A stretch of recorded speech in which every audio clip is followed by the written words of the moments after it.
menjadi anak-anak durhaka, baik sengaja ataupun tidak sengaja. Karena pada hakikatnya Bapak Ibu, kita, terlebih lagi Bapak Ibu, anak laki-laki, terdapat pada hadis yang sahih yang diriwayatkan oleh Imam Muslim dalam sahihnya, anak laki-laki itu milik ibunya. Selama-lamanya adalah milik ibunya. Jadi ibu-ibu di belakang pesankan kepada anak-anak laki-laki ibu, sampaikan ke mereka, wahai anakku sayang, kau anak laki-lakiku, walau kau menikah, kau tak boleh berubah nak, karena engkau milikku selama-lamanya. Engkau milikku selama-lamanya, engkau punyaku selama-lamanya. Karena banyak anak laki-laki berubah setelah menikahnya Bapak Ibu. Betul Bu? Betul Bu? Banyak anak laki-laki berubah setelah menikahnya Pak. Banyak. Kenapa banyak Ustadz? Karena pertama pemahaman agama. Yang kedua Bapak Ibu, pengaruh istri durhaka itu sangat kuat sekali. Yang sehingganya menjadikan, yang sehingganya menyebabkan terjadinya kedurhakaan anak laki-laki kepada ibunya setelah menikahnya. Jadi oleh karena itu ingatkan Bu, ingatkan Pak. Ya, nah untuk Bapak yang dimuliakan Allah Tabaraka wa Ta'ala, untuk Bapak ya kemarin kita telah meluruskan, kemarin kita telah menyampaikan bahwasanya anak perempuanmu adalah cinta pertamamu.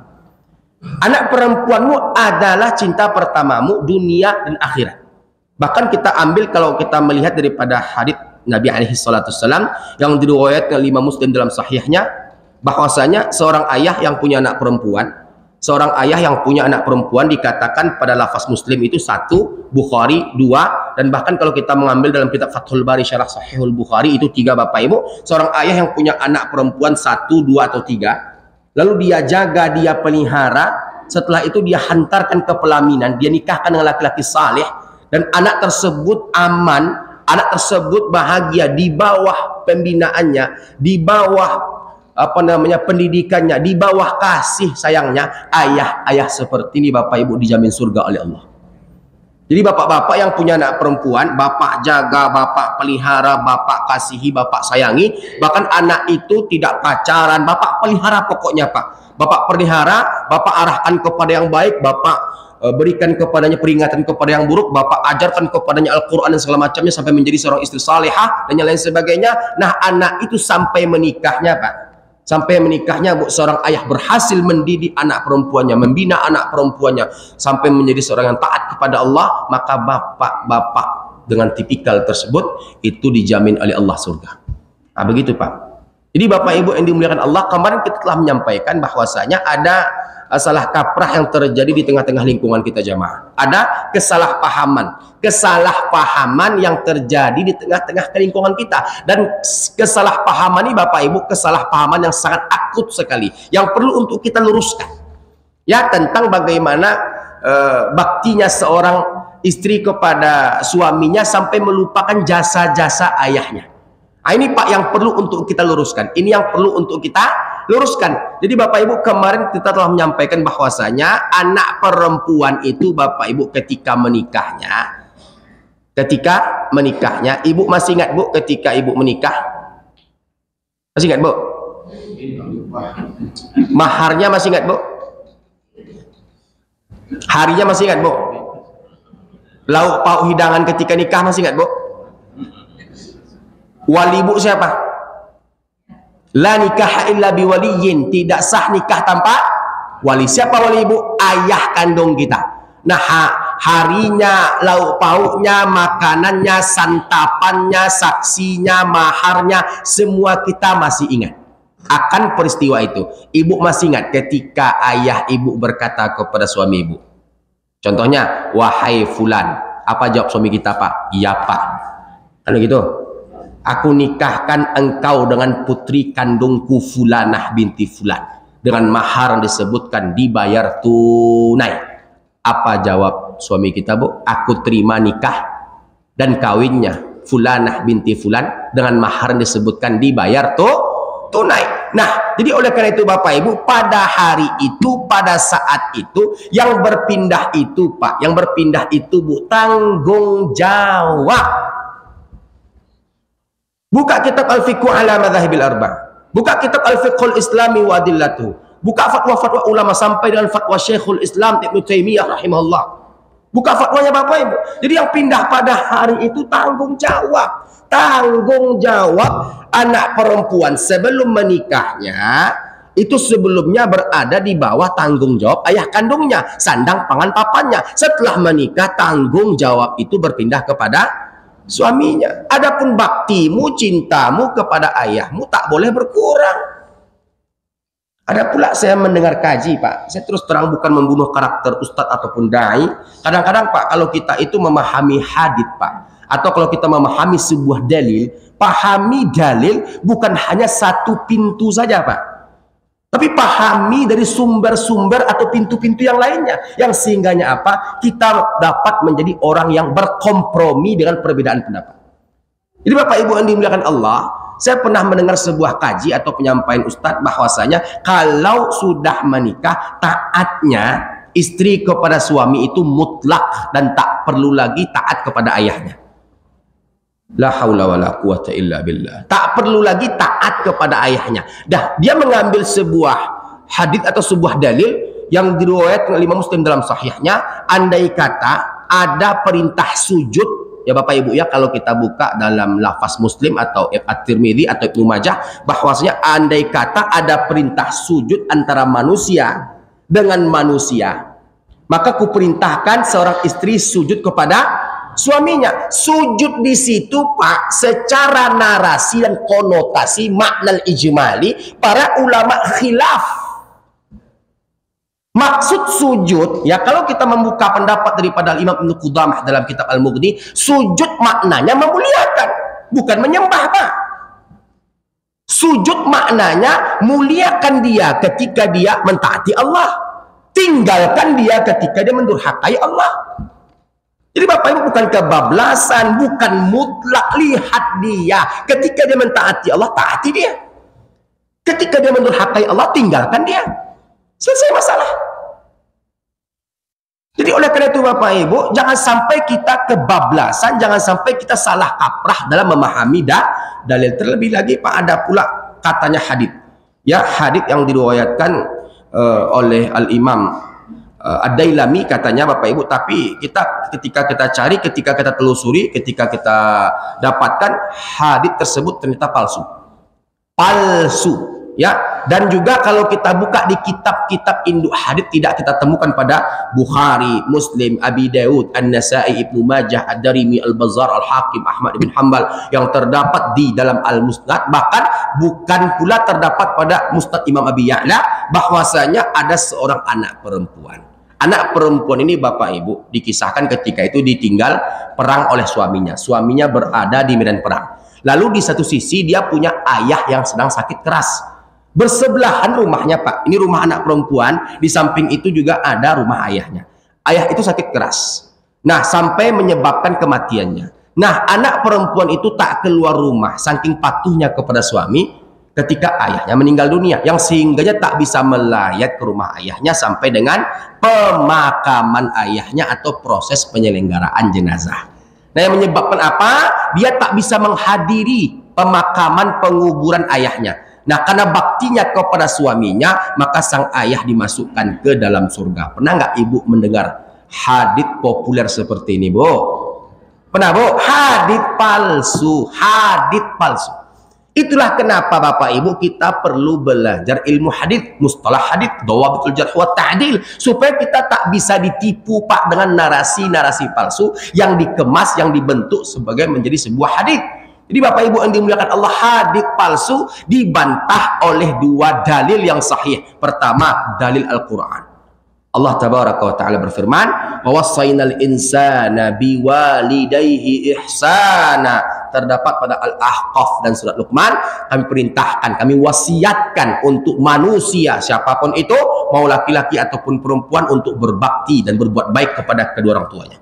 Nah, Nabi alaihi salatu wassalam bersabda pada sebuah hadits yang sahih yang diriwayatkan oleh Muslim dalam sahihnya, ridallah fi ridal walidain wa sukhtullah fi sukhtul walidain. Ridha Allah terdapat pada ridha orang tua, murka Allah terdapat pada murka orang tua.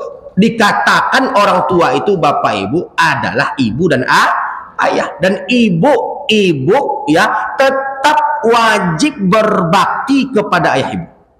Tidak boleh berkurang, walau hanya 1% sekalipun. Cintai dia sampai dia meninggal dunia. Sayangi dia, pelihara dia. Jadi tidak ada penghalang walau kita telah menikah, tidak ada penghalang, tidak ada hijab antara kita dengan ayah kita. Jadi kalau kita mendengar kaji, Pak, ada ustaz yang mengatakan bahwasanya nggak perlu lagi taat kepada ayah, cukup kepada suami saja. Surgaku adalah suamiku. Maka orang seperti ini orang yang hulu berlebih-lebihan, Pak, yang harus kita luruskan. Dapat dipahami, Pak? Dapat dimengerti, Bu? Jadi cintamu kepada ayahmu tak boleh berkurang. Makanya oleh karena itu kalau kita membuka daripada apa yang dikarang oleh Imam Ibnu Qudamah dalam kitab Al-Mughni jilid 2, bahwasanya harta istri belum tentu milik suami.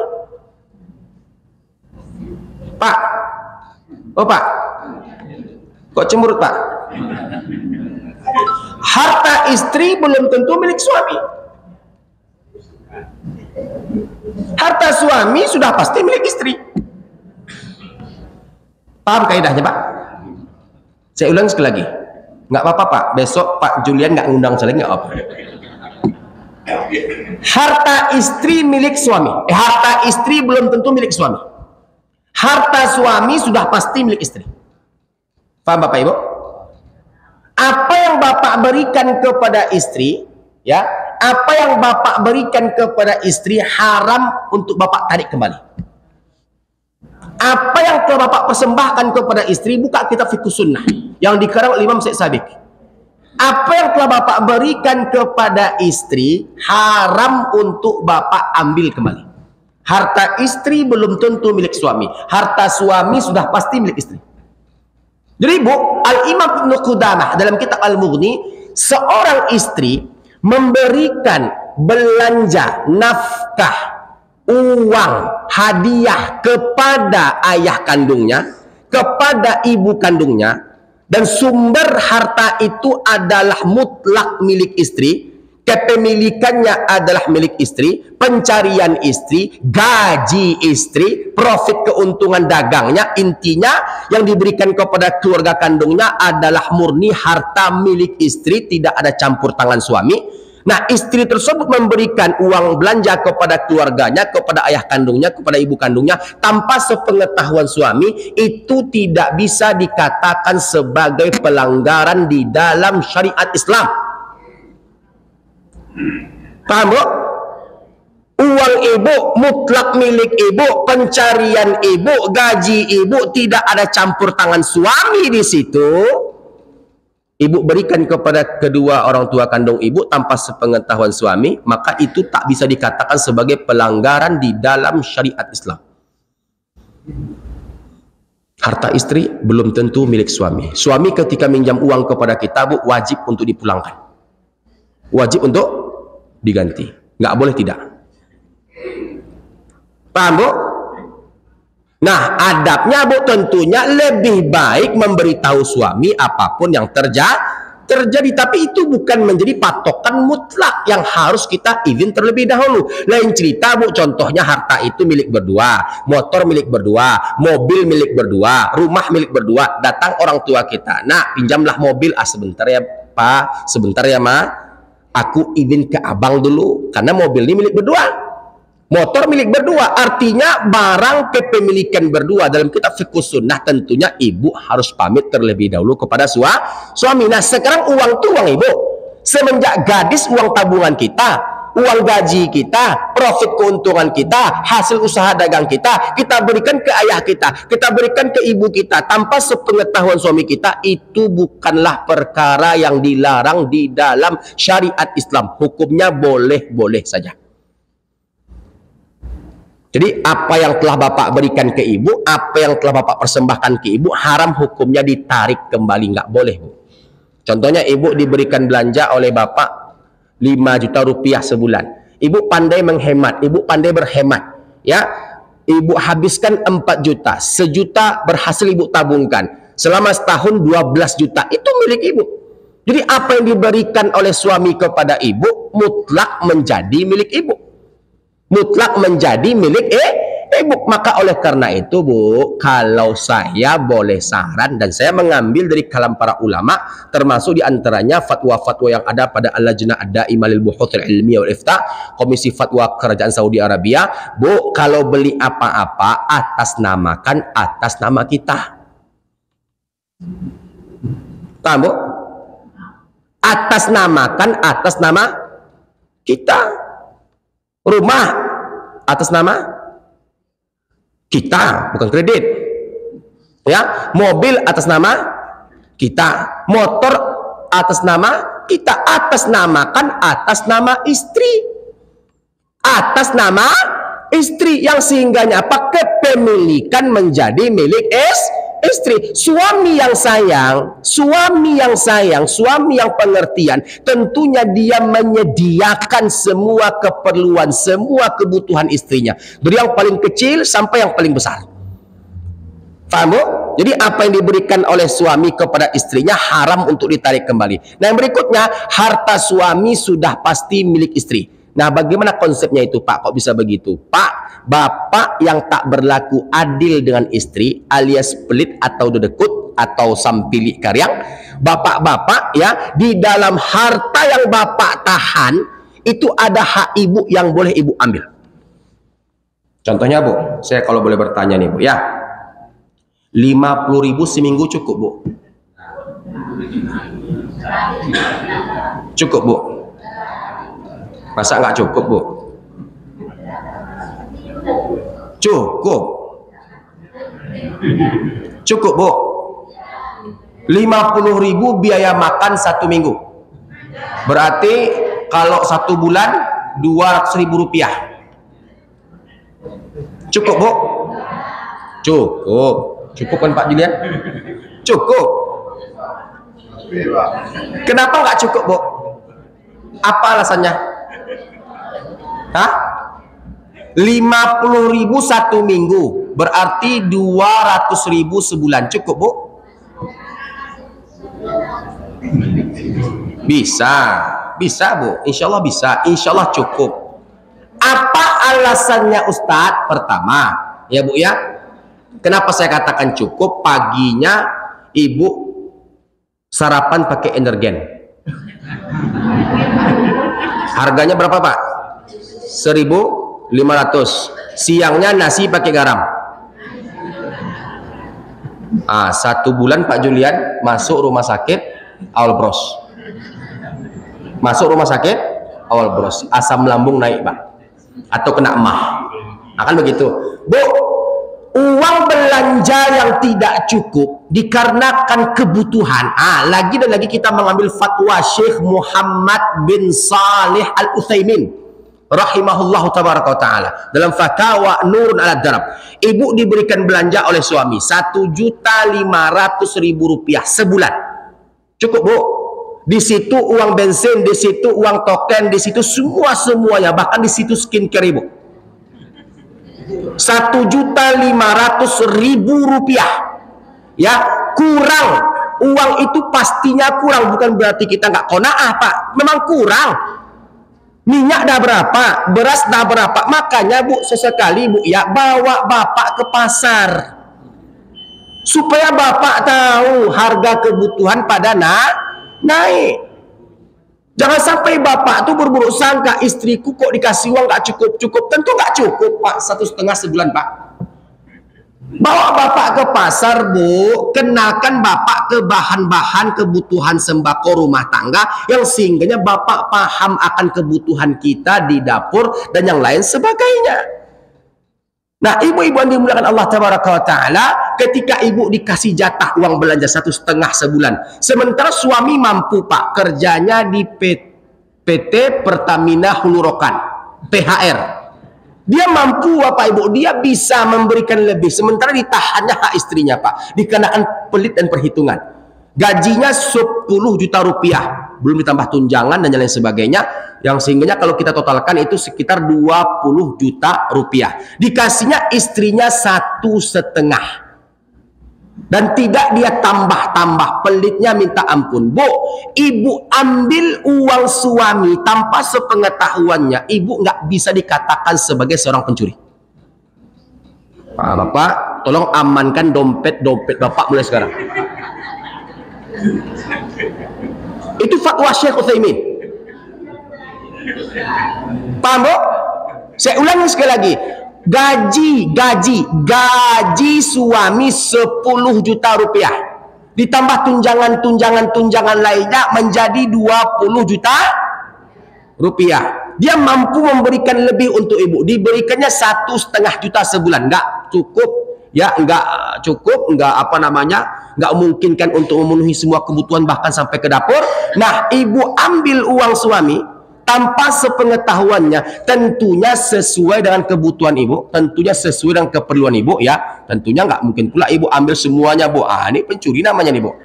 Berapa kurangnya, maka ambil, cukupi kebutuhan kita, maka ibu tidak bisa dikatakan sebagai seorang pencuri. Nggak berdosa, Bu. Ambil secukup. Tapi adab yang lebih baik, beritahu suami. Ustadz, kalau saya beritahu Ustadz, tak akan dikasih Ustadz. Boleh hukumnya, Bu.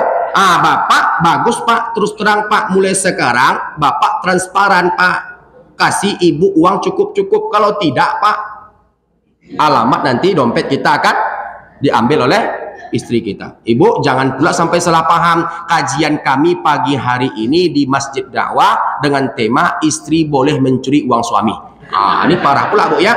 Saya mengambil dalam keadaan darurat. Ustaz, apakah antum berbicara ada dalilnya? Ada, Pak. Seperti yang kami katakan tadi, buka Fatwa Nurun al-Darab. Syekh Muhammad bin Shalih Utsaimin mengutip daripada dalil yang terjadi dalam kitab Syiar A'lamin Nubala yang dikarang oleh Imam Az-Zahabi rahimahullah, yang mana ketika penaklukan kota Mekah, Nabi bersama 10.000 pasukan dari Madinah menaklukkan kota Mekah.